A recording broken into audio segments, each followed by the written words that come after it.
بسم اللہ الرحمن الرحیم۔ در مختار میں کتاب الحضر والاباحت کا درس جاری ہے۔ آج کا درس یہاں سے ومن الجرأۃ قول ابی سعود۔ بات یہ چل رہی تھی کہ سونے چاندی کے جو برتن ہیں ان کا استعمال حرام ہے، تو اسی طرح وہ برتن جو مفضد ہوں یا مذہب ہوں، یعنی آرائش و زیبائش کے لیے سونے چاندی کا کام اس پہ کیا گیا ہو، تو اس کا استعمال حرام ہے۔ اور وہ استعمال جو کہ سونے چاندی کی جگہ پر ہاتھ لگانے یا منہ لگانے سے ہو، لہذا اس سے پہلے والے درس میں کہا، یہ دیکھیے اللہ شرب من اناء مفضد، اناء مفضد جس میں چاندی کا کچھ کام ہوا ہے، اس سے پانی پینا حلال ہے، بشرط ان یتقی موضع الفضہ، جہاں چاندی لگی ہوئی ہے وہاں ہاتھ نہ لگائے۔ اب ایک بات یہ تھی بے فم، منہ نہ لگائے، اور دوسرا قول کہ ہاتھ نہ لگائے، اور سین وغیرہ تو بیٹھنے سے اجتناب کرے۔ اصل بات یہ کہی انہوں نے کہ منہ نہ لگائے، کہ اگر چاندی جہاں پر لگی ہے وہاں منہ نہ لگائے تو استعمال درست ہے۔ اس پر گفتگو شروع کی تھی علامہ شامی نے، یہ پوری بات تھی۔ اس کا مطلب یہ ہوا کہ منہ نہ لگائے، منہ سے بچے تو استعمال جائز ہے، اگرچہ ہاتھ لگائے چل جائے گا۔ یہی گفتگو جاری ہے۔ تو اسی پر یہاں پہ ہم نے درس چھوڑا تھا، کیا ہے، کیونکہ آخری بات جو علامہ شامی نے فرمائی تھی کہ کسی طرح کا بھی استعمال ہو، صرف منہ سے اجتناب نہیں، جس طرح سے استعمال کیا جائے، چاہے منہ سے، چاہے ہاتھ سے، چاہے پاؤں سے، وہ مقام استعمال میں نہ آئے۔ جیسے رکاب ہے تو پاؤں سے اجتناب، کھانے پینے کا برتن ہے تو منہ سے اجتناب، پکڑنے والی چیز ہے تو ہاتھ سے اجتناب۔ یہ تو یہ مطلب نہیں کہ منہ سے اجتناب کرے اور ہاتھ لگائے تو جائز ہو جائے، استعمال منع ہے۔ تو جہاں پر چاندی لگی ہے، جہاں پر سونا لگا ہے، اگر منہ سے استعمال والی چیز ہے تو منہ نہ لگائے، اور ہاتھ سے استعمال والی چیز ہے تو ہاتھ نہ لگائے۔ یہ سب باتیں کہنے کے بعد آخری بات یہ کہی تھی کہ بہت سارے لوگوں نے شرع پر جرأت کیا، قد تجرأ جماعت علی الشرع، یہ کہہ کر کے کہ کچھ سونے چاندی کے کام کیے گئے برتن کا استعمال جائز ہے، یہ سمجھتے ہوئے کہ منہ سے تو اجتناب کر رہا ہے، وَمَسُّ الْيَدِ لَا بَأْسَ بِهِ، ہاتھ سے چھونے میں کوئی حرج نہیں، یہ بڑی جہالت ہے۔ اور اسی طرح سے ایک مثال یہاں پر آج دے رہے ہیں کہ وَمِنَ الْجُرْأَةِ قَوْلُ أَبِي سعود عن شیخہِ، ابو سعود کا جو قول ہے اپنے شیخ کے حوالے سے، وہ بھی ایک شرع پر جرأت کی قبیل سے ہے۔ کیا ہے وہ؟ وَاعْلَمْ أَنَّهُ يَنبَغِي عَلَى مَا هُوَ الرَّاجِحُ من عدم اشتراط اتقاء موضع الأخذ حل شرب القهوة من الفنجان في تبس الفضة۔ جان لو کہ جو راجح ہے، یعنی پکڑنے کی جگہ سے بچنے کی قید کا نہ ہونا، یعنی پکڑنے کی جگہ سے بچنے کی قید نہیں ہے، اوپر جو بات تھی صرف منہ سے بچنے کی قید ہے۔ راجح کیا ہے کہ پکڑنے کی جگہ سے بچنے کی قید نہیں ہے۔ یہ جو راجح ہے اس کی بنیاد پر چاہیے کیا، ینبغی، کہ ینبغی کا فاعل ہے حل، اس راجح موقف کی بنیاد پر فنجان سے قہوہ پینا جائز ہونا چاہیے۔ کون سی فنجان؟ فی تبسل فضہ، جو کہ چاندی کی تشتری میں، چاندی کی سینی میں فنجان رکھے۔ فنجان چھوٹی پیالی کو کہتے ہیں، پیالی جو ہے وہ تشتری میں ہوتی ہے، اس طرح بھی رکھتے ہیں۔ تو چاندی کی تشتری میں چھوٹی سی پیالی رکھی ہو تو اس پیالی سے قہوہ پینا جائز ہے، کیونکہ منہ جو ہے فنجان میں لگ رہا ہے، اور فنجان چاندی کا نہیں ہے، جو تشتری ہے وہ چاندی کی ہے. تو تشتری پکڑے ہوئے ہے اور پیالی کو ہاتھ نہیں لگایا اس نے، پیالی میں منہ لگایا، پیالی چاندی کی نہیں ہے، اور تشتری میں ہاتھ لگے بھی تو کیا حرج ہے. یہ جو انہوں نے کہا راجے کہ پکڑنے کی جگہ سے بچنا ضروری نہیں ہے، پینے کی جگہ سے بچنا، یعنی منہ لگانے سے بچنا ضروری ہے. اس وجہ سے سونے کی یا چاندی کی تشتری میں اگر پیالی رکھی ہوئی قہوہ کی تو اس سے قہوہ پینا جائز ہے. یہ کہہ دیا انہوں نے، اس کو کہا یہ بھی شرع پر جرحت ہے، کیونکہ چاندی کی جب تشتری ہے اس کو پکڑنا ہی تو اس کا استعمال ہے. انہوں نے کہا فَإِنَّ الْمَقَامَ مُخْتَلِف فَلْيَتَدَبَّرْ حَقَّ التَّدَبُّرِ، مقام جو ہے نا اختلافی ہے تو پورے طور پر تدبر کرنا چاہیے. علامہ شامی اقول کہہ کے کہتے ہیں کہ یوں ہی قضا رد السائحانی، یہ جو قید ہے نا، کہ ہاتھ سے پکڑنا، ہاتھ کا استعمال یہ بھی نہیں ہونا چاہیے، اس قید کو رد انہوں نے بھی کیا کہ منہ سے بچنا ہی کافی ہے، ہاتھ سے بچنا ضروری نہیں ہے. کہتے ہیں فرق کبیر بین اناء الفضة المستعمل لدفع حرارة الفنجان وبین الفضة المرصعة للتزویق. بڑا فرق ہے چاندی کے اس برتن کے درمیان جو کہ دفع حرارت کے لیے استعمال ہوتا ہے. کون سی حرارت؟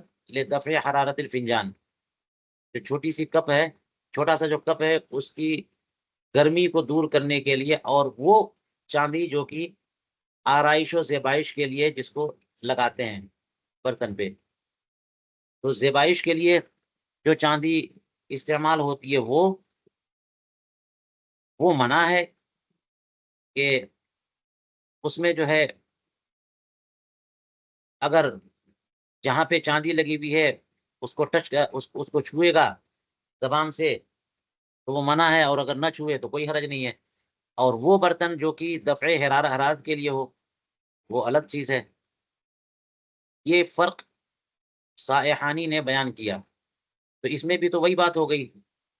میں سمجھتا ہوں کہ علامہ شامی یہی کہنا چاہ رہے ہیں کہ بہت سارے لوگوں نے شریعت پر جو ہے نا جرأت کی ہے یہ کہہ کر کے کہ منہ سے استعمال اگر کرے گا تو منع ہے، ہاتھ سے استعمال ہو تو کوئی حرج نہیں ہے. اس میں یہ بات بھی آ گئی. جی، یہ چند مثالیں دی ہیں، اور پہلے کہہ دیا تھا کہ یہ تو بڑی غلط بات ہے کہ ایسا کہنا. حقیقت یہ ہے کہ کسی بھی طرح سے استعمال، چاہے منہ سے استعمال ہو، چاہے کھانے پینے والی چیزوں کو ہاتھ سے چھوا جائے، یہ بھی منع ہے. پہننے چڑھنے بیٹھنے والی چیزوں پہ پیر رکھے تو وہ بھی منع ہے. یہ طبس یا تبس لفظ ہے فی تبصر فضہ، تو اس کو کہا انہوں نے کہ والمراد بالتبس ظرف الفنجان، پیالی کا جو برتن، پیالی یعنی جس برتن میں پیالی کو رکھتے ہیں وہ تشتری، میں نے کہا آپ کو. ولم ارہ فیما عندی من کتب اللغہ، علامہ شامی کہتے ہیں کہ میرے پاس لغت کی جتنی کتابیں ہیں میں نے لفظ طبس اس میں نہیں پایا، مگر اپنے طور پر وضاحت کر دی کہ فنجان کا ظرف جو ہے وہی طبس ہے. ثم قال الطحطاوی، علامہ طحطاوی نے کہا وانظر ما لو کان الاناء لا یوضع علی الفم، دیکھو تو کہ اگر برتن منہ پر نہ رکھا جائے، بأن لا یستعمل الا بالید، اس طور پر کہ صرف ہاتھی سے استعمال ہو، کل محبرۃ المضببہ، جیسے کہ محبر مضببہ، محبر جو ہے روشنائی دوات کو بولتے ہیں،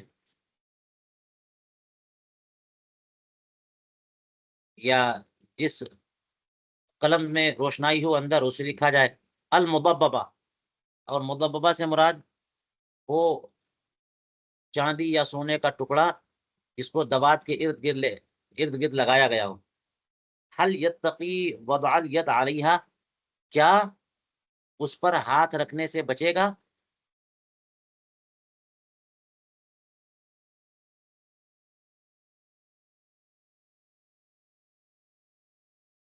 یعنی منہ سے بچنے کی قید ہو اور ہاتھ سے بچنے کی قید نہ ہو، تو اس پہ کہا کہ اگر وہ سامان ہی ایسا ہے جو صرف ہاتھ ہی سے استعمال ہوتا ہو، تو کیسے ہاتھ سے استعمال نہیں کرے گا، ہاتھ سے کیسے بچے گا؟ وحررہ، اور اس کو انہوں نے ثابت کیا ہے، ومقتضی ما ذکروہ فی السیف، اور جو کچھ انہوں نے فقہاء نے ذکر کیا سیف کے بارے میں، تلوار کے بارے میں، اس کا مقتضا کیا ہے؟ کہ ما ذکروہ میں ما کا بیان ہے، من اشتراط اتقاء محل الید من الذهب والفضہ، اور مقتضا مضاف مضاف الیہ اس کی خبر ہے ان لا یضع، تو جو کچھ تلوار کے بارے میں فقہاء نے ذکر کیا، یعنی سونے چاندی، ہاں،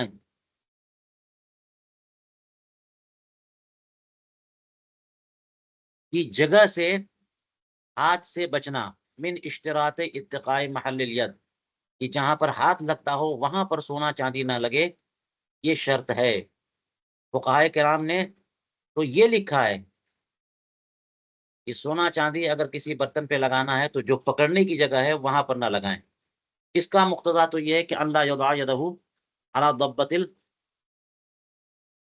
القصوۃ فی المحبرۃ ونحوہا، اس کا تقاضا یہ ہے کہ ہاتھ نہ رکھے قصبہ کے ضبہ، قصبہ یہ وہی ٹوٹی اور یا پکڑنے والا حصہ، فی المحبرہ دوات، اور اس جیسی چیزوں میں جو پکڑنے والا حصہ ہوتا ہے اس میں اگر چاندی کا ضبہ، ضبہ کوئی جو ہے آگے تفصیل بتائیں گے، ضبہ کچھ اس طرح کی چیز ہے کہ ایک ٹکڑا سونے کا یا چاندی کا اس میں جو ہے نا چاروں طرف سے موڑ دیا جائے، چاروں طرف سے لپیٹ دیا جائے، تو یہ علامہ شامی نے بیان کیا ہے۔ نہیں،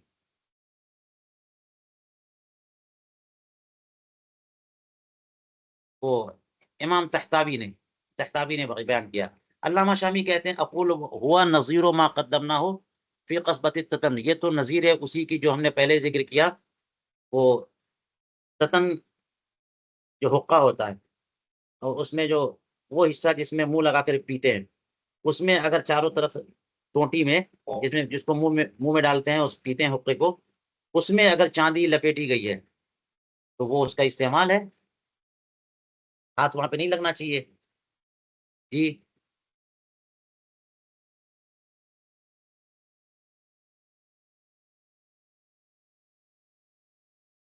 اب یہاں سے دیکھیے، یہ ہم نے متن تو پڑھ لیا تھا پہلے، دیکھ لیجیے تھوڑا سا، وقدل اناء المضبب، یعنی جو حکم اناء مفضت کا ہے وہی حکم اناء مضبب کا ہے۔ اناء مضبب بذهب و فضہ، یعنی چاندی یا سونے کی کا پٹکا اس میں لگا ہو، والکرسی المضبب بہما، اور کرسی جس پر پٹکا سونے چاندی کا لگا ہو، وحلیۃ مرأۃ ومصحف بہما، اسی طرح سے کوئی جو ہے آئینہ ہے اس کا حلیہ یعنی اس کے ارد گرد جو سونا لگایا جائے، یا مصحف سونے چاندی سے ڈیکوریٹ کیا گیا ہو، آراستہ کیا گیا ہو، ان سب کا بھی حکم وہی ہے جو کہ اناء مفضت کا آپ نے پڑھ لیا۔ اناء مفضت کہ اس میں جہاں پر چاندی یا جہاں پر سونا لگا ہوا ہے اس جگہ کے استعمال سے بچے تو باقی حصے کا استعمال کر سکتا ہے، اسی لیے کہا قضا۔ اور یہ جو عطف ہے وہ اس پر، حل شرب من اناء مفضل، اگر جہاں چاندی لگی ہوئی ہے اس جگہ سے بچے تو ایسے چاندی والے برتن، چاندی سے ڈیکوریٹ کیے گئے برتن سے پینا جائز ہے، تو اسی طرح سے اناء مضبب سے بھی پینا جائز ہے۔ تو اناء مفضل اور اناء مضبب میں فرق کیا ہوا؟ یہی چاندی سونے کی زیبائش، گل بوٹے بنائے گئے، پھول بنائے گئے، نقش بنائے گئے، مضبب، یہ ضبب جو ہے جیسا کہ علامہ شامی کہتے ہیں یہ کوئی پورا، یعنی اس سے گل بوٹے نہیں بنائے گئے بلکہ اس سے جوڑا گیا ہو، کوئی پٹا ہو، اس کو پٹی کہہ لیجیے، پوری پٹی ہے اس کی سونے چاندی کی، اس سے اس کو ڈیکوریٹ کر دیا، نہیں اس کو باندھ دیا گیا ہو، تو انائے مضبب بے ذهب و فضہ و کرسی مضبب. کما لو جعلہ اے التفضیل فی نصر سیف و سکین او فی قبضتہما او لجام او رکاب ولم یضع یدہ فی موضع الذهب والفضہ. ایسے ہی جیسے کہ اگر تفضیل یعنی چاندی کا کام اگر تلوار کے پیکان میں کیا گیا، نسل کہتے ہیں پیکان یعنی دھاردار جو پورا ایریا جو کاٹ، یعنی تلوار تو ہوتا ہی دو حصہ نا، ایک تو قبضہ ہے پکڑنے والا حصہ اور ایک ہے آگے کا حصہ جس سے مار کی جاتی ہے. تو تلوار کی پیکان میں یا چھری کی پیکان میں اگر چاندی لگائی گئی تو یہ بھی ایسے ہی ہے، کیونکہ تلوار کو تو پکڑتے ہیں قبضے سے نہ کہ پیکان سے.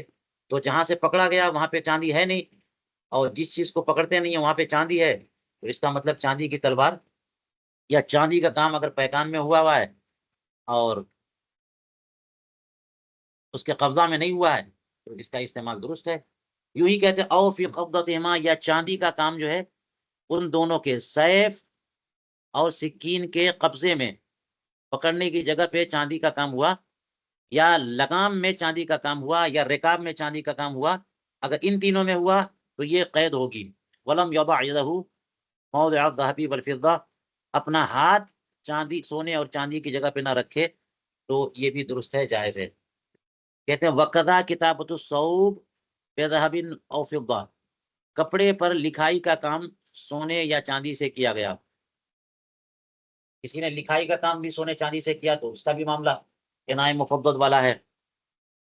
اور مشتبہ میں ہے کہ لا باس بالسکین المفضل والمحابر والرکاب، کہ سکین مفضل چاندی کے کام کیے گئے کی گئی چھری استعمال کرنے میں کوئی حرج نہیں ہے، محابر دوات وغیرہ استعمال کرنے میں کوئی حرج نہیں، رکاب جس پہ چاندی کا کام ہو اس کے استعمال کرنے میں کوئی حرج نہیں ہے. ہر جگہ قید وہی ہے کہ جہاں چاندی لگی ہوئی ہے اس جگہ پہ ہاتھ نہ لگے. جی یہ ساری باتیں بیان کرنے کے بعد آخر میں کہتے ہیں وعن الثانی یکرہ الکل. یہ ساری چیزیں کہتے ہیں کہ اگر یہ شرط رہے کہ ہاتھ یا منہ نہ لگے، یا بیٹھنے چڑھنے چلنے والی چیز ہو تو پاؤں نہ لگے تو استعمال درست ہے. لیکن کہتے ہیں امام ابو یوسف کے نزدیک سب مکروہ ہے. وعن الثانی یکرہ الکل، سب جتنے بھی مسائل اوپر گزرے، چاندی کا کام ہوا ہے، سونے کا کام ہوا ہے، سونے چاندی کا استعمال ناجائز ہے، اس میں سونے چاندی کا استعمال ہوا اس لیے اس کا بھی استعمال مکروہ ہے، امام ابو یوسف نے کہا. چلیے اور یہ پوری بات پڑھ لیتے ہیں متن کی. والخلاف فی المفضل، اور امام ابو یوسف کا اور طرفین کا جو اختلاف ہے یہ مفضل میں ہے، یعنی جس برتن یا کپڑے پر چاندی کا کام ہوا اس پہ گل بوٹے نقش و نگار بنائے گئے، پورے کپڑے پورے برتن پہ چاندی نہ لگی ہو تو اگر چاندی جہاں لگی ہے وہاں ہاتھ نہ لگائے تو درست ہے. امام ابو یوسف کہتے ہیں درست نہیں ہے. یہ اختلاف صرف مفضل میں ہے. اما المطلی فلا باس به بالاجماع، رہا وہ برتن کہ جس پہ طلا یعنی چاندی کا پانی لگا دیا گیا ہو، سونے کا پانی لگا دیا گیا ہو، ملمہ سازی کی گئی ہو، یعنی چاندی نہیں لگائی گئی، چاندی کا پانی اس پہ لگا کر کے اس کو چاندی کی جیسے بنا دیا گیا، ایسے برتن کے استعمال میں کوئی حرج نہیں ہے بالاجماع. یعنی ہمارے تینوں جو ہے ائمہ کرام، امام ابو حنیفہ، امام محمد، امام ابو یوسف، جو اختلاف مفضل میں ہے، مطلی میں نہیں ہے. تو مفضل وہ جس میں سونا چاندی واقعتاً لگا ہو، اور مطلی وہ جس پہ سونا چاندی نہیں ہے اس کا پانی اس پر پھیر دیا گیا. بلا فرق بین لجام و رکاب وغیرہما، اس میں لجام و رکاب اور دیگر چیز برتن ہو، کپڑا ہو، رکاب ہے، لگام ہے، تلوار ہے، یہ چھری ہے، اس میں کوئی فرق نہیں. سونے چاندی کی کا پانی لگایا گیا تو اس کا استعمال درست ہے. لأن الطلاء مستهلک لا يخلص فلا عبرۃ للونه، اس لیے کہ طلا جو ہوتا ہے یہ تو فنا ختم ہو جاتا ہے. طلا یعنی وہ جو لکوڈ ہے، سونے چاندی کا سیال مادہ، اس سے جو ہے نا اس کو قرعی کر دیتے ہیں، وہ تو وہاں لگ کے ختم، اب خرش کے نکال لیں گے تو نکلے گا نہیں، لا یخلص وہ نکلے گا نہیں، الگ ہوگا نہیں. اور سونے چاندی کہ جو ہے نا کہ پترے اگر لگائے گئے یا اس کا تار لگایا گیا، اس سے اس کو باندھا گیا یا نقش و نگار بنایا گیا، تو اس کو تو الگ کریں گے تو تار الگ ہوگا، اس کا پترا الگ ہوگا۔ فلا ایسا مادہ نہیں ہے جو کہ الگ ہو سکے، یہ مستحلق ہوتا ہے، اسی میں ختم ہو جاتا ہے اور الگ نہیں ہو سکتا۔ فلا عبرت تو جب ہو ہی نہیں سکتا الگ تو اس کا اعتبار کیا ہے؟ اور رنگ کا بھی اعتبار، فلا عبرت نہیں، صرف رنگ ہی رنگ تو رہ گیا اور رنگ کا اعتبار نہیں ہے۔ عینی اور دیگر کتابوں کے حوالے سے یہ بتایا کہ جو امام ابو یوسف اور طرفین کا اختلاف ہے وہ مفقد میں ہے، اور جو قلعی کیا گیا ہو یا طلا لگایا گیا ہے جس پہ یعنی کوٹ سونے یا چاندی کے ذریعے کوٹ کیا گیا اس پہ، اس کے جواز میں کوئی اختلاف نہیں ہے۔ چلیے یہ آپ نے پڑھ لیا۔ اناء مضبب کی بات تھی، علامہ شامی کہتے ہیں قولو وکذل اناء المضبب اے الحکم فیہ کالحکم فی المفضد، اناء مضبب کا حکم بھی وہی ہے جیسے اناء مفضد کا۔ مفضد کا معنی بتایا میں نے، چاندی ہاں کے تار یا اس کے گل بوٹے بنائے گئے ہوں وہاں پہ۔ یقال مضبب، اب لفظ مضبب کی تفصیل کہہ رہے ہیں۔ مضبب باب المضبب اے مشدود بالضباب، وہ باب جو ضباب سے بند کیا گیا ہو، اور یہ ضباب ہے کیا؟ الحدیدۃ العریضہ التي يضبب بها، وہ لوہا جو چوڑائی میں ہو جس کے ذریعے کسی کو باندھا گیا ہو۔ وضبب اسنانه بالفضة اذا شدها بها، کہتے ہیں ضببہ کا استعمال کہ ضبب اسنانه کہ اس کے دانتوں کو چاندی سے باندھ دیا گیا، اس کے دانتوں کی بندش چاندی سے کر دی گئی۔ اذا شدها بها، جب چاندی سے اس کو باندھ دے تو کہ ضببہ مغرب۔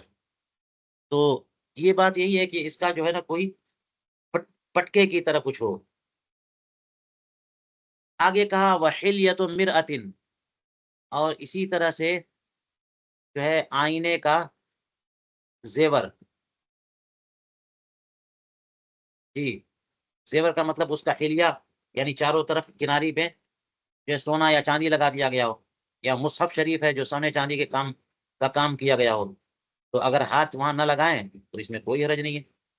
وہی کہہ رہے ہیں حلیۃ مرأۃ الذی فی المنح والہدایہ وغیرہما، منح الغفار اور ہدایہ اور دیگر کتابوں میں ہے حلیہ کے بجائے حلقہ، یہ حلیہ کے بجائے حلقہ بالقاف، یہ حلقۃ مرأۃ آئینے کا حلقہ، تو چاہے حلقہ کہیں چاہے حلیہ کہیں ایک ہی بات ہے۔ کہتے ہیں قال فی الکفایہ والمراد بها التي تكون حوالي المرأة لا ما تأخذ المرأة بيدها، لا ما تأخذ المرأة بيدها فإنه مکروہ اتفاقا۔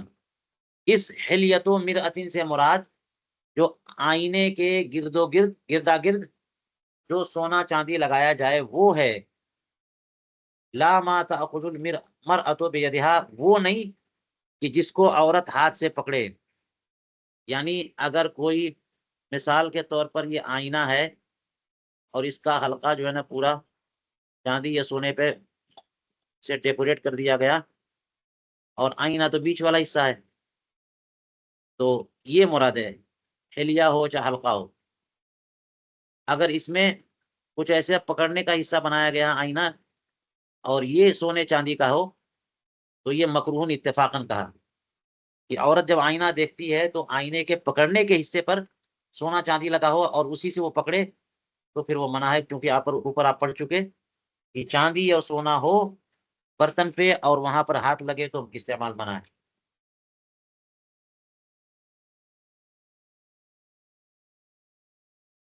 تو یہی کہہ دیا کہ مراد اس سے آئینے کے گردا گرد جو سونا لگا ہو وہ مراد ہے، نہ وہ کہ عورت آئینہ پکڑتے ہوئے اس پر ہاتھ لگائے، وہ تو مکروہ اتفاقاً۔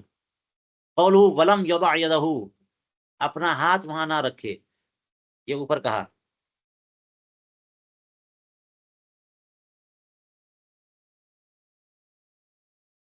کہ تفضیل اگر لگام یا رکاب میں ہو اور اپنا ہاتھ سونے چاندی کی جگہ پر نہ رکھے، یہ لم یضع یدہ۔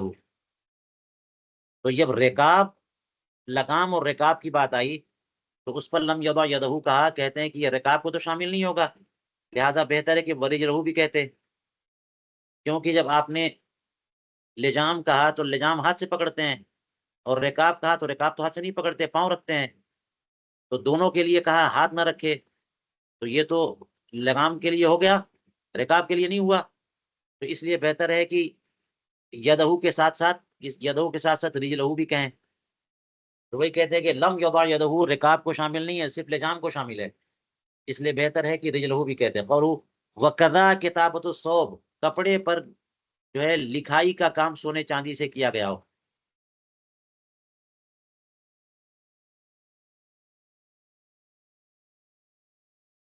کہتے ہیں کہ سیاتی ان المنسوج بذهب یحل ان کانا مقدار 4 اصابع تأمل، ان قریب مسئلہ آئے گا کہ جو کپڑا سونے سے بنا گیا ہو، اگر سونا اس میں 4 انگل کی مقدار استعمال ہوا تو اس کا استعمال درست ہے۔ کپڑا بہار شریعت میں آپ کو جگہ جگہ یہ فتاوی رضویہ مسئلہ ملے گا کہ کسی کپڑے میں گوٹ لگی ہوئی ہے جو ہے 4 انگل یا اس سے کم، تو اس کا استعمال درست ہے۔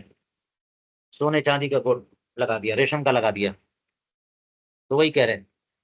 تأمل قولو وعن الثانی، اوپر گزرا کہ یہ موقف جو ہے اس قسم کے برتنوں کا استعمال اگر ہاتھ نہ لگائے تو درست ہے، جس پر سونے اور چاندی کا کام ہوا ہے، مگر امام ابو یوسف کہتے ہیں کہ اس سب کا استعمال مکروہ ہے، ہاتھ لگائے نہ لگائے۔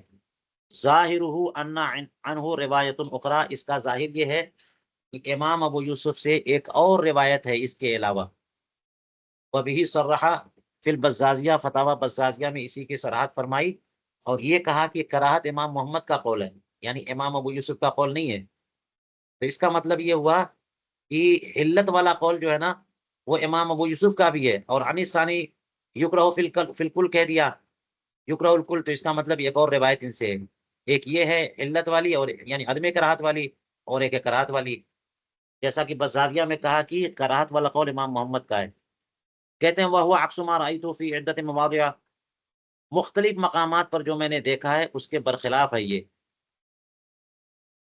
جی، کہ کراہت والا قول امام محمد کا ہو تو عدم کراہت والا قول امام ابو یوسف کا ہو، مختلف مقامات پہ دیکھا ایسا نہیں ہے۔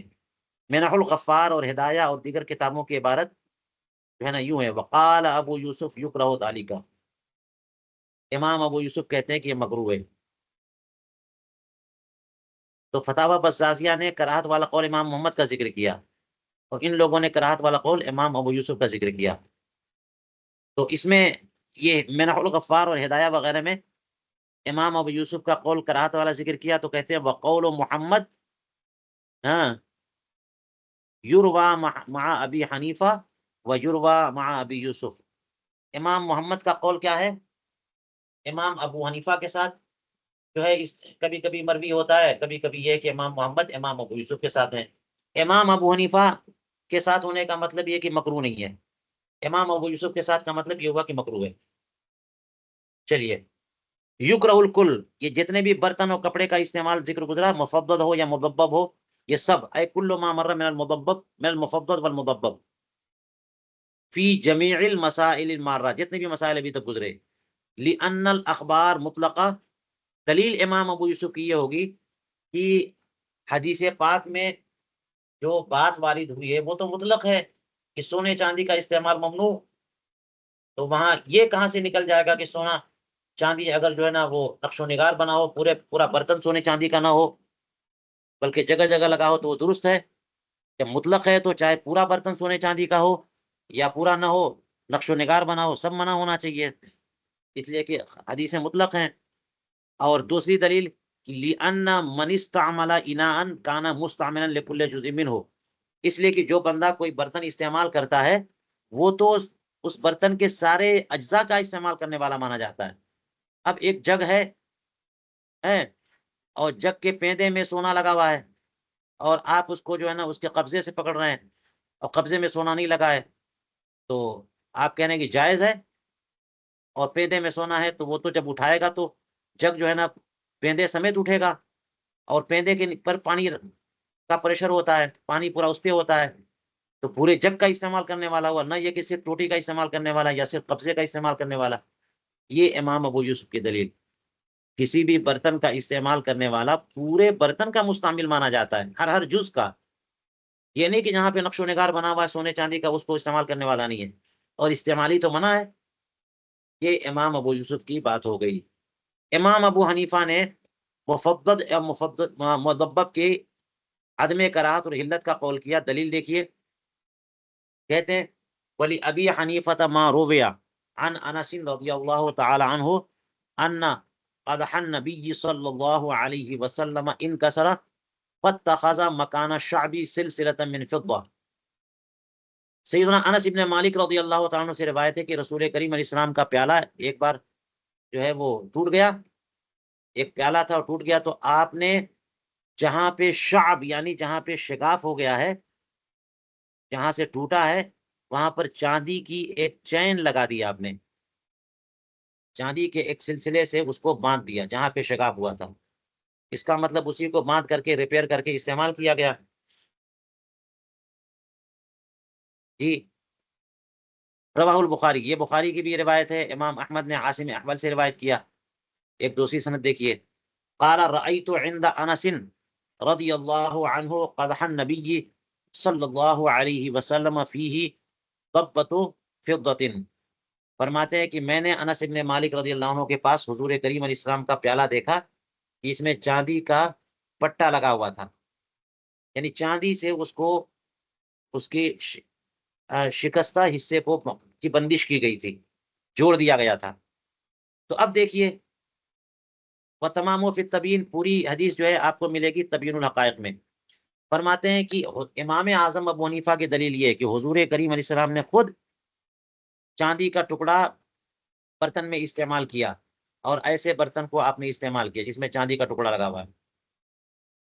یہ دلیل ہو گئی امام ابو حنیفہ کی کہ پورا برتن چاندی کا ہو تو حرام ہے، اور اگر وہاں پہ کچھ کام کیا گیا ہو کسی مقصد سے چاندی کا تھوڑا سا استعمال، جزوی استعمال ہو، تو اگر چاندی کی جگہ پر ہاتھ نہ لگائیں تو اس کا استعمال میں کوئی حرج نہیں.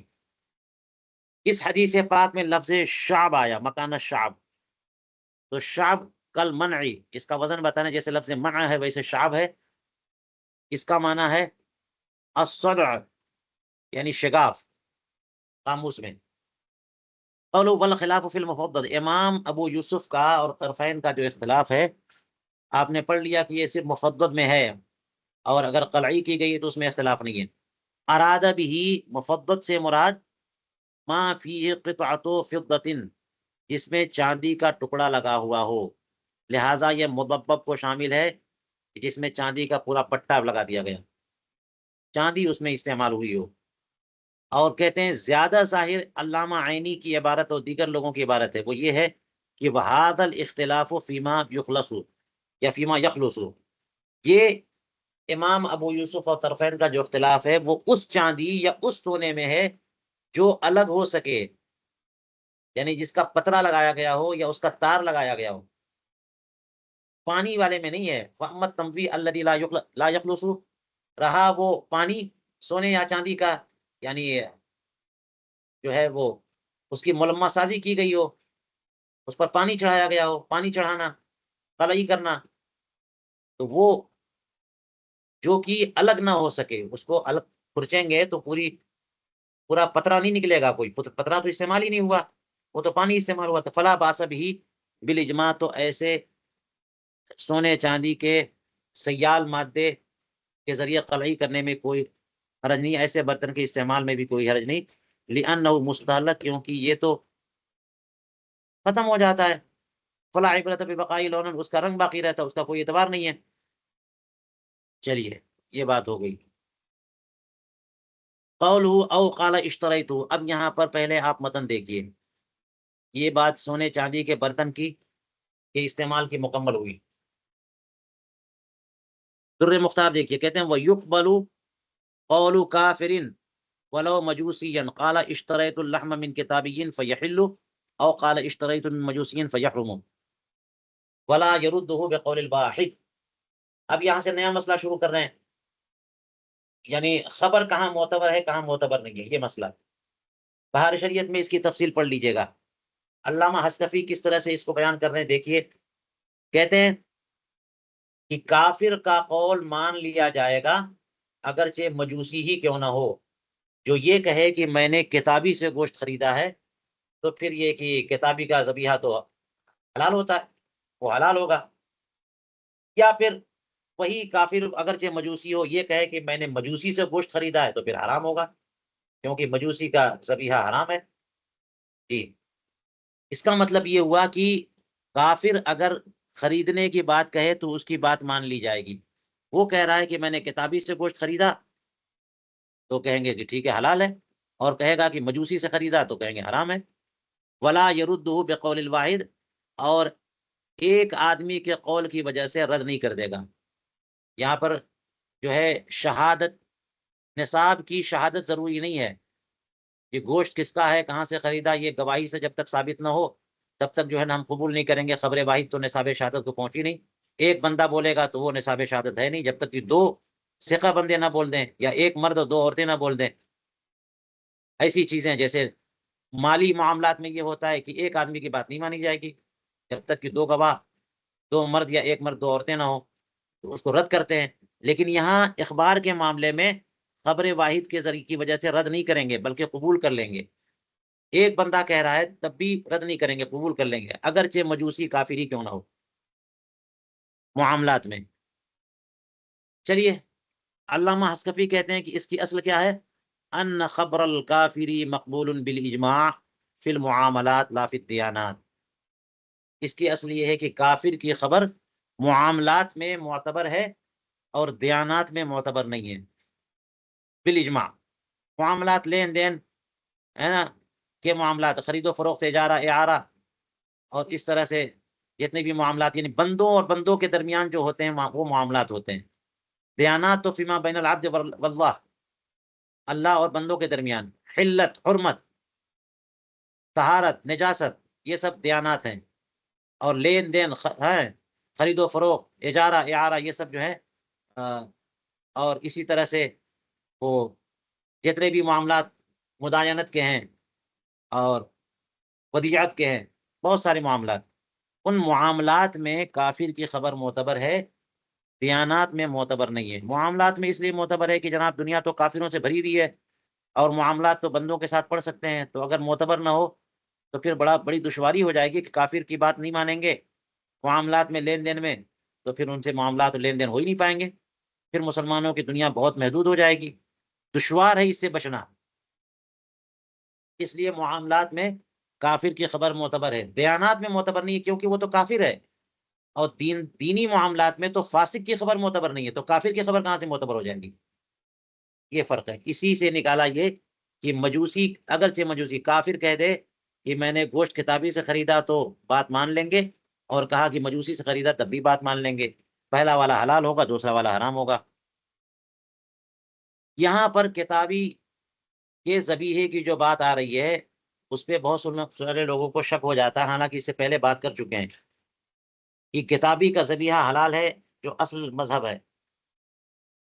جی، ابھی بھی وہی مذہب ہے کہ کتابی یعنی یہودی یا عیسائی کا ذبیحہ حلال ہے۔ ہاں یہ ہے کہ اب تبدیلیاں بہت آ گئی ہیں، تو ہمارے فقہا نے کہا کہ نصرانیوں کے یہاں تو ذبح کا کنسیپٹ ہی ختم ہو گیا، وہ تو بس جو ہے نا کوئی بھی گوشت جھٹکے کا کر لیتے ہیں، 3 رگیں کٹنی چاہیے، یہودیوں نے باقی رکھا ہے، نصرانیوں نے ختم کر دیا، مردار کھا لیتے ہیں۔ تو آج کل بھی کوئی کتابی ہو، یہودی ہو، نصرانی ہو، اور شرعی طور پر جو ہے نا وہ ذبح کرے، تو اس کا ذبیحہ حلال ہوگا۔ چلیے کہتے ہیں وعلیہ یحمل قول الکنز، کنز کا قول اسی پر محمول کریں گے، جو قول کیا ہے یہ ہے، وَيُقْبَلُ قَوْلُ الْكَافِرِ فِي الْحِلِّ وَالْحُرْمَةِ، کافر کی بات قبول کر لیں گے حلت و حرمت میں۔ یہ حلت، اچھا ابھی میں نے بتایا کہ حلت و حرمت تو دیانات سے ہیں، کافر کی خبر کیا فاسقی بھی نہیں مانیں گے، تو یہاں کنز نے جو یہ کہہ دیا کہ حلت و حرمت میں بھی کافر کی بات مان لیں گے، اس سے مراد حلت و حرمت وہ جو معاملات کے ضمن میں ہو، یعنی الحاصلین فی ضمن المعاملات۔ یہ اوپر والی مثال گزری کہ کافر نے کہہ دیا کہ کتابی سے خریدا، تو بات خریدنے کی کر رہا ہے، خریدنا معاملے سے ہے، اور کتابی کا ذبیحہ حلال ہے، حلال ہونا یہ دیانات سے ہے۔ مجوسی سے خریدنے کی خبر یہ معاملات سے ہے، اور مجوسی کا ذبیحہ حرام ہے یہ دیانات سے. تو یہاں حرام ہونا یہاں پہ اور حلال ہونا یہاں پہ، یہ اگرچہ بات ثابت ہو رہی ہے لیکن ضمناً ثابت ہو رہی ہے. اس نے یہ نہیں کہا ہے کہ ذبیحہ کتابی کا ہے یا ذبیحہ یہ مجوسی کا ہے، اس نے یہ کہا میں نے خریدا ہے فلاں سے. تو خریدنے کی خبر دیا تو معاملات کی خبر معتبر ہے. تو جو کنز نے کہا کہ کافر کی خبر حلت و حرمت میں معتبر ہے، اس کا مطلب جو کہ معاملات کے ضمن میں حلت و حرمت کی بات ہے، مطلقاً حلت و حرمت کی بات نہیں. لہٰذا کافر کہہ دے کہ یہ گوشت حلال ہے یا کافر کہہ دے کہ یہ گوشت حرام ہے، اس کا اعتبار نہیں ہوگا. کما توہمہ الزیلعی، جیسا کہ امام زیلعی کو وہم ہو گیا کہ کنز میں جو کافر کا قول معتبر حلت و حرمت میں، اس کو عام مان لیا انہوں نے. چلیے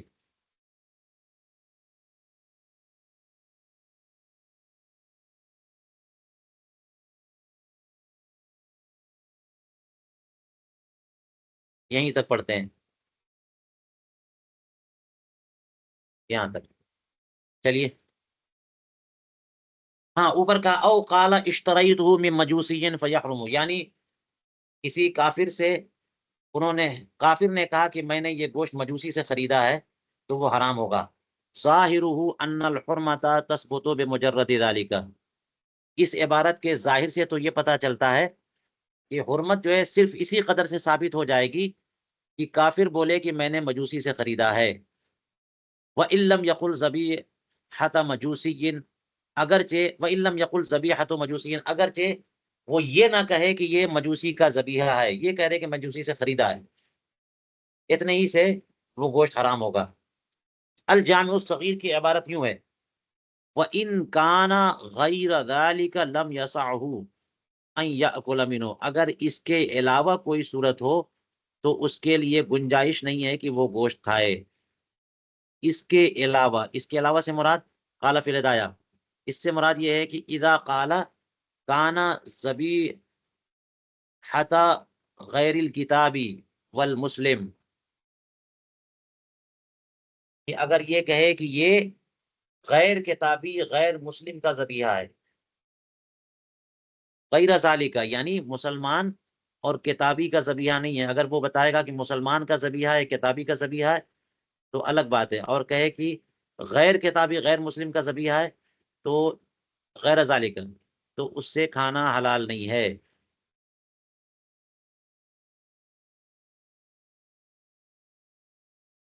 تأمل،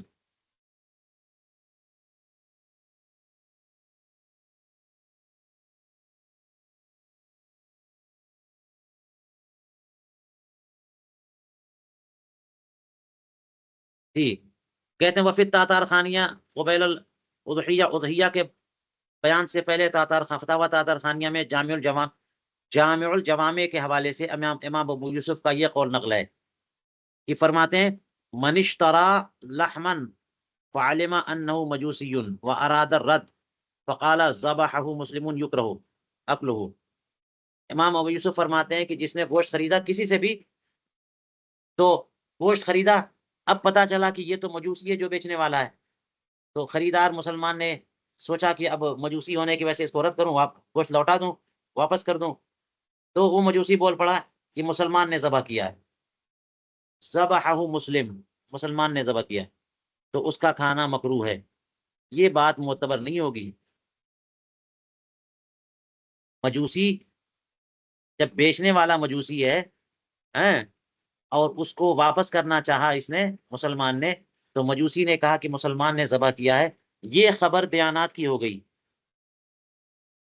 یہ خبر کیا ہوگی؟ دیانات والی. اور دیانات میں کافر کی خبر معتبر نہیں ہے، اس لیے یہ بات نہیں مانیں گے کہ مسلمان نے ذبح کیا ہے، اس کا کھانا حرام ہوگا. تو اس قول کا مفاد یہ ہے کہ ان مجرد کون البائع مجوسیا یثبت الحرمت، بائع کا مجوسی ہونا ہی حرمت کو ثابت کر دے گا. بائع یعنی مالک اگر مجوسی ہے تو محض اسی قدر کافی ہے کہ وہ گوشت حرام ہو. اس لیے کہ امام ابو یوسف کا جو یہ قول آیا کہ اگر مجوسی یہ کہہ رہا ہے کہ مسلمان نے ذبح کیا تو نہیں مانیں گے، تو اگر وہ نہ کہے تو پھر کیسے مان لیں گے؟ فإنه بعد اخبار بالحل، حلت کی خبر دینے کے باوجود، بقولہ ذبحہ مسلم، اس کے باوجود کرہ اکلہ، کھانا مکروہ، فکیف بدونہ، اگر یہ نہ کہے تو پھر کیسے اس کا کھانا حلال ہو جائے گا؟ جب وہ بول رہا ہے کہ مسلمان نے ذبح کیا نہیں کھا سکتے، نہ بولے تو بدر جولا نہیں کھا سکتے، اس کا مطلب یہ ہوا کہ بائع اگر مجوسی ہے تو بہرحال گوشت اس کا حرام ہے۔ تأمل قولہ ولا یردہ بقول الواحد، میں نے اوپر متن میں بتایا تھا یہ قول واحد ایک آدمی کے قول کی وجہ سے رد نہیں کریں گے، یعنی معاملات کی باتیں، خبر کہ بس ایک بندے نے کہا نصاب شہادت پوری نہیں ہوئی، دو بندے تھے نہیں، بات نہیں مانیں گے، رد کر دیں گے، ایسا نہیں ہے۔ معاملات میں ایک بندے کی بات مان لیتے ہیں۔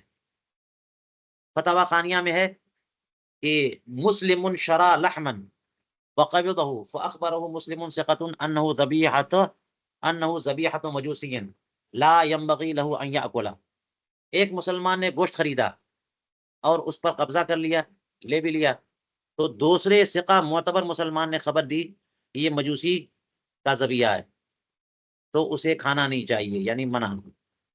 ولا یطعم غیرہ، نہ خود کھائے نہ کسی کو کھلائے۔ لأنہ اخبرہ بحرمت العین، اس لیے کہ مسلم ثقہ نے اسے خبر کیا دی ہے؟ عین کے حرمت کی۔ یہ گوشت جو جب اس نے کہہ دیا کہ یہ مجوسی کا ذبیحہ ہے، اس کا مطلب مردار ہے، مثل مردار ہے، تو یہ حرام ہونے کی خبر دے رہا ہے۔ وہی حق اللہ تعالی وتثبت بخبر الواحد، اور حرمت یہاں پر حق اللہ تعالی ہے، اللہ تعالیٰ کا حق ہے، تو خبر واحد سے بھی ثابت ہو جائے گا یہ حکم۔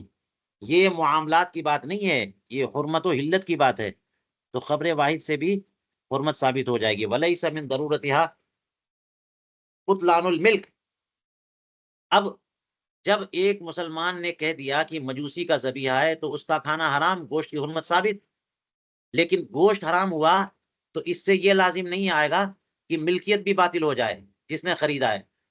جس شخص نے وہ گوشت خریدا ہے وہ مالک ہے، کھا نہیں سکتا، نہ کھلا سکتا ہے۔ فتثبت مع بقائہ، تو حرمت ثابت ہوگی بقائے ملک کے ساتھ، ملکیت باقی، حرمت باقی، حرمت ثابت۔ وحینئذ، جب ملکیت ثابت ہو گئی اور بیع مکمل ہو گئی تو لا یمکنہ الرد علی بائعہ، تو اس گوشت کو بائع کو لوٹا نہیں سکتا، واپس نہیں کر سکتا، اقالہ کر سکتا اس کی مرضی سے۔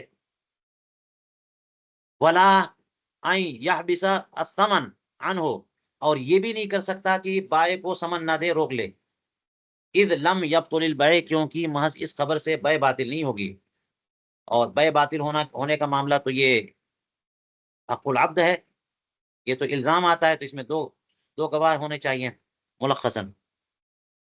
اوپر بتایا وہ اصلہ، یہ جو مجوسی کے خبر کی بات ہے اس کی اصل بتائی تھی کہ یہ ہے کہ کافر کی خبر معاملات میں معتبر ہے، دیانات میں معتبر نہیں ہے۔ ای اصل ما ذکرت من ثبوت الحل والحرمت، یا اصل ما ذکرت من ثبوت الحل والحرمت، جو کچھ حلت و حرمت کے ثبوت کا ذکر ہوا اس کی اصل، وہ یشیرو، یہ کہہ کر کے یہ ایک سوال اور جواب، اس کے جواب کی طرف اشارہ کر رہے ہیں، جو سوال و جواب نہایا اور دیگر کتابوں میں مذکور ہیں۔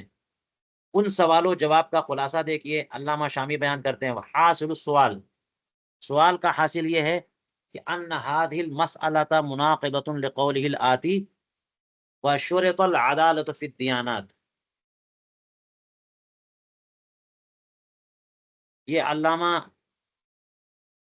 تمرتاشی جو ہیں صاحب تنویر الابصار، انہوں نے یہاں پہ کہا ہے متن میں وشرط العدالة في الدیانات، معاملات میں تو جو ہے فاسق اور کافر کی خبر بھی معتبر ہے، لیکن دیانات میں عدالت شرط ہے، فاسق مسلمان کی بھی بات نہیں مانی جائے، کافر کی بات کہاں سے مان لیں گے؟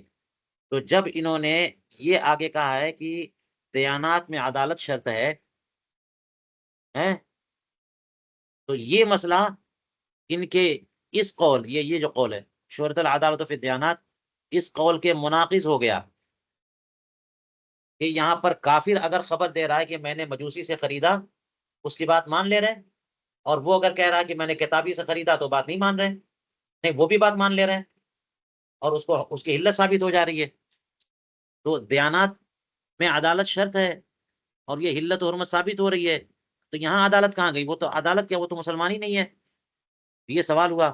فَإِنَّ مِنَ الدِّيَانَاتِ الْحِلُّ وَالْحُرْمَةُ، کیونکہ حلت و حرمت بھی دیانات سے ہے۔ کما اذا، جیسا کہ اگر خبر دے کہ ہذا حلال اور حرام، یہ چیز حلال ہے یہ چیز حرام ہے، یہ خبر دیانات کی ہے۔ اس میں قد شرط فیہ العدل، اس میں عدالت شرط ہے، اور اس عادل گواہ شرط ہے۔ اس میں عادل گواہ سے مراد المسلم المرضی، پسندیدہ مسلم، وہ مسلمان جس کی دینداری اور دیانت داری پسندیدہ ہو، فاسق اور فاجر نہیں ہو، وہ مراد ہے۔ تو جب عادل مسلمان چقا مسلمان خبر دے گا کہ یہ حلال ہے یہ حرام ہے، تب یہ بات مانیں گے۔ جی آپ نے کہا ہے کہ دیانات میں عدالت شرط ہے، تو یہ حلت و حرمت کی بات ہے، تو یہاں کافر کی خبر کیسے معتبر ہو گئی؟ جب کافر بول دے گا کہ میں نے جو ہے وہ کتابی سے خریدا تو حلت ثابت ہو جائے گی۔ فَهُنَا قَوْلُهُ شَرَيْتُ مِنْ کتابی، یہاں پر کافر یا مجوسی بول رہا ہے کہ میں نے کتابی سے خریدا، تو یہ صحیح ہو گیا، حالانکہ اس کا بھی معنی یہ ہے کہ یہ حلال ہے یا حرام ہے۔ کتابی سے خریدا اس کا معنی ہے کہ حلال ہے، مجوسی سے خریدا اس کا معنی حرام ہے۔ وقد قوبل فیہ خبر الکافر، اور یہاں پر خبر کافر مقبول کر رہے ہیں اگرچہ مجوسی ہو۔ یہ ہوا پورا سوال یہاں تک کہ جب عدالت آپ خود کہہ رہے ہیں کہ دیانات میں شرط ہے، تو کافر کی خبر یہاں پر حلت و حرمت میں کیسے معتبر ہو گئی؟ جواب اس کا یہ ہے کہ ان قولہ شرعیتہ، کہ کافر اگرچہ مجوسی ہو، اس نے کہا میں نے خریدا ہے، یہ قول دیانات سے نہیں ہے، یہ قول معاملات سے یہ۔ اور حلت و حرمت کی ثبوت کی جہاں تک بات ہے تو وہ ضمنی ہے، کیونکہ جب اس نے کہا کہ میں نے جو ہے کتابی سے خریدا تو خریدنا مان لیا جائے گا اور کتابی کی ملکیت میں ہونا مان لیا جائے گا۔ اب اس کے ضمن میں یہ بات ثابت ہوگی کہ جب کتابی کی ملکیت میں ہے تو اس کا ذبیحہ تو حلال ہے، تو اس طرح سے حلت ثابت ہو جائے گی۔ فلما قبل قول فی الشراء، تو جب اس کی بات خریداری میں مان لی گئی تو ثبت ما فی ضمن، ہی خریداری کے ضمن میں جو احکام آ رہے وہ بھی ثابت ہو جائے گا حکم، برخلاف ما یاتی، برخلاف اس کے جو آگے بات آ رہی ہے کہ شورت العدالت فی الدیانات، دیانات میں، تو وہ دیانات کی بات ہے، وہ معاملات کی بات نہیں ہے۔ وَكَم مِّن شَيْءٍ يَثْبُتُ ضِمْنًا لَا قَصْدًا، بہت ساری چیزیں ہیں جو ضمناً ثابت ہو جاتی ہیں، قصداً ثابت نہیں ہو سکتی ہیں۔ یہاں پر علت و حرمت قصداً ثابت نہیں کر رہے ہیں، ضمناً ثابت کر رہے ہیں۔ بات تو کافر نے کہی ہے خریدنے کی، تو خریدنا ثابت ہوگا، خریدنے کے ضمن میں علت ثابت ہو جائے گی جب وہ کہے کہ میں نے کتابی سے خریدا۔ تو ضمناً ثابت ہونا الگ بات ہے، قصداً ثابت ہونا الگ بات ہے۔ ضمناً ثابت ہو جائے، قصداً ثابت نہ ہو، جیسے آپ دیکھ لیجئے ایک دو مسئلے اور، کا وقف المنقول و بیع الشرب، منقول کا وقف کرنا، یعنی جائیداد منقولہ کا وقف کرنا اصل مذہب کے اعتبار سے یہ درست نہیں ہے، لیکن طبعاً درست ہے۔ جیسے زمین جو ہے وہ، یا گھر پورا کی پورا وقف کر دیا تو اس کا وقف کرنا درست ہے، لیکن گھر کے ساتھ اس میں چارپائی ہے اور اس میں جو ہے نا وہ صوفہ ہے اور اس طرح سے بہت ساری چیزیں منقولہ ہیں، تو طبعاً سب کے سب وقف ہو جائے گا پورا۔ تو منقول کا وقف کرنا طبعاً درست ہے اور اصلاً درست نہیں ہے قصداً، یہ اصل مذہب ہے۔ بات سمجھ میں آ رہی ہے کہ اصل مذہب یہ ہے کہ وقف جو ہے غیر منقول کا درست ہے، بس غیر منقول زمین، گھر، جی، جو منتقل نہ ہو سکے اس کا وقف درست ہے، اور منقول کا وقف درست نہیں ہے۔ گھوڑا اور اسی طرح سے غلہ، اناج، فرنیچر، یہ سب جو منتقل ہو سکے اس کا وقت درست نہیں ہے، اصل مذہب ہے۔ متاخرین نے فتویٰ دیا کہ منقول کا وقت بھی درست ہے، یہ متاخرین کا فتویٰ ہے، آپ دیکھیے گا فتاوی رضویہ وغیرہ ملے گا، اس سے یہ مسئلہ نکلتا ہے کہ لوگوں نے مسجد کو کوئی مال دیا، کوئی جائیداد دیا، چندہ دیا، پیسے دیے، وہ سب مانا جائے گا مسجد کا ہے وہ. تو اصل مذہب یہ ہے کہ غیر منقول ہی کا وقف وقف ہے، منقول کا وقف وقف نہیں ہے. تو اس اصل مذہب کے اعتبار سے یہ مسئلہ کہ منقول کا وقف درست نہیں ہے. ہاں اس میں استثناء کریں گے کہ منقول کو غیر منقول کی تبعیت میں اگر کریں تو درست ہے. لہٰذا کسی نے گھر کو وقف کیا اور گھر میں جو ہے وہ بہت سارے سامان بھی رکھے ہوئے تھے، کہا دیا پورے گھر کا تمام ساز و سامان کے ساتھ میں نے مسجد پر وقف کیا، یا یتیموں پر وقف کیا، غریبوں پر وقف کیا، درست ہو جائے گا. تو منقول کا وقف تمام درست ہے، قصدن درست نہیں ہے، یہی کہہ رہے ہیں.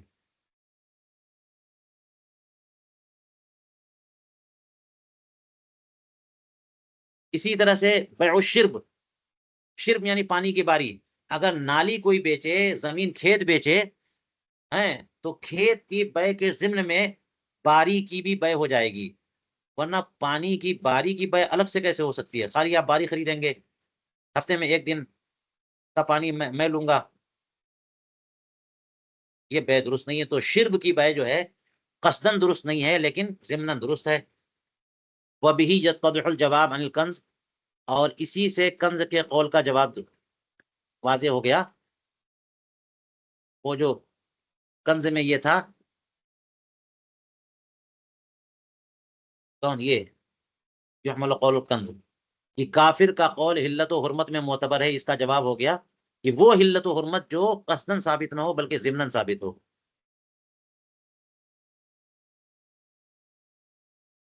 قولہ وعلیہ اے علی ھذا الاصل، اسی پر محمول کریں گے کنز کا قول کہ معاملات میں کافر کی خبر معتبر ہے، دیانات میں معتبر نہیں ہے.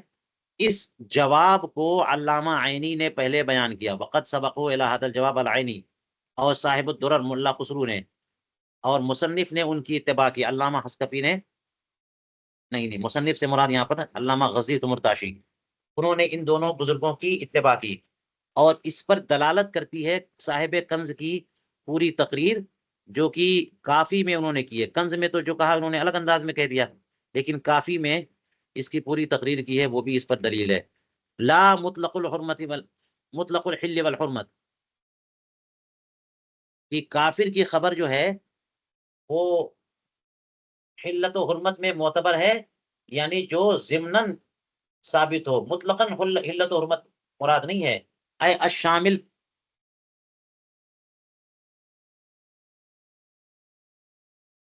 یہ معاملات کے ضمن میں جو حلت و حرمت ثابت ہو وہ کافر کی خبر میں مان لیں گے. مطلقاً حلت و حرمت اگر کافر بتائے تو نہیں مانیں گے. اے الشامل للقصدی، یعنی وہ حلت و حرمت جو کہ قصدی کو شامل ہو. لہذا کافر جو ہے نا بالارادہ بالقصد یہ کہے کہ یہ گوشت حلال ہے، یہ بات نہیں مانیں گے. یہ گوشت حرام ہے، یہ بات نہیں مانیں گے. لہذا حلال اور حرام، اگر یہ کہتا کہ یہ گوشت کتابی کا ہے تو حلال ہوگا، یہ گوشت مجوسی کا ہے تو حرام ہوگا، اور کہے یہ حلال ہے تو نہیں مانیں گے، حرام ہے تو بھی نہیں مانیں گے، کیونکہ یہ قصدن ثابت ہو رہا ہے تو نہیں مانیں گے، اور ضمناً ثابت ہوگا تو مانیں گے. چلیے یہیں پر روکتے ہیں.